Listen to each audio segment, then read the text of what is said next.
तो कल हमने दिवाली मनाई और ऐसी मान्यता है कि दशहरे से यानी कि रावण के दहन के बाद 20 दिन बाद दिवाली तभी मनाई गई थी जब रामलला अयोध्या लौटे थे। और आज हम आपको अयोध्या की तस्वीरें दिखा रहे हैं। अगली खबर का रुख कर लेते हैं। ब्लड प्लेटलेट्स की जगह मौसम्मी का जूस चढ़ाने के आरोप के बाद प्रयागराज के ग्लोबल अस्पताल चर्चा में है। अब इस मामले में अस्पताल को ध्वस्त करने का नोटिस दिया गया है। अस्पताल के मालिकों को 3 दिन का वक्त भी दिया गया है। पीडीए के मुताबिक अस्पताल की बिल्डिंग का नक्शा पास नहीं है। मामले में 10 आरोपियों को जेल भेजा जा चुका है। अब तक 20 अक्टूबर को अस्पताल सील किया गया था।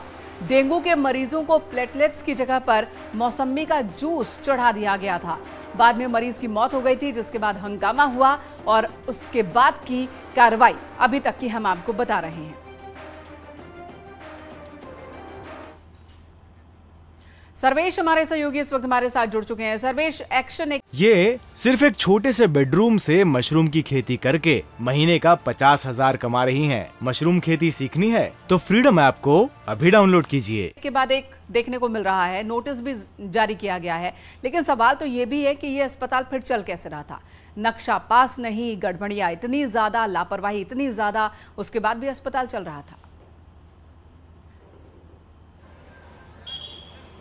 निश्चित तौर पर ये कई गंभीर सवाल खड़े कर रहा है कि अस्पताल कैसे चल रहा था, क्योंकि मरीज की मौत हुई नकली प्लेटलेट चढ़ाने के बाद और परिजनों का आरोप है कि मौसमी चढ़ाने के बाद उसकी मौत हुई। तो इस मामले में 20 अक्टूबर को अस्पताल को सीएमओ की टीम ने सील जरूर कर दिया है, लेकिन अब उस अस्पताल पर शिकंजा कस रहा है और प्रयागराज विकास प्राधिकरण की ओर से नोटिस दी गई है। मैं एक चीज इसमें अपडेट कर दूं, पीडीए के अधिकारी कह रहे हैं कि इस घटना के पहले ही अवैध रूप से जो अस्पताल बना था उसको नोटिस दी गई थी।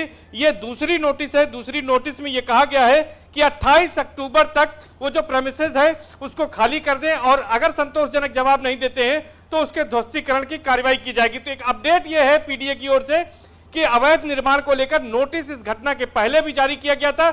ये दूसरी नोटिस है और ये नोटिस 28 अक्टूबर तक उस प्रेमिसेस को, उस अस्पताल की जगह को खाली करने का दिया गया है। और इसके बाद 28 तारीख को देखना होगा कि अब आगे एक्शन क्या होता है, क्योंकि इस तरह की लापरवाही जब भी सामने आती है तो एक बात कॉमन आजकल नजर आती है कि प्राधिकरण की ओर से पहले नोटिस दिया गया था, कई बार नोटिस दिया गया था, लेकिन उन नोटिसों पर तब तक एक्शन नहीं होता है जब तक कोई बहुत बड़ा हादसा, कोई बहुत बड़ी दुर्घटना नहीं हो जाती है। इस बार क्या एक्शन होता है उस पर भी निगाह रहेगी। धन्यवाद आपका इस वक्त पूरी जानकारी देने के लिए।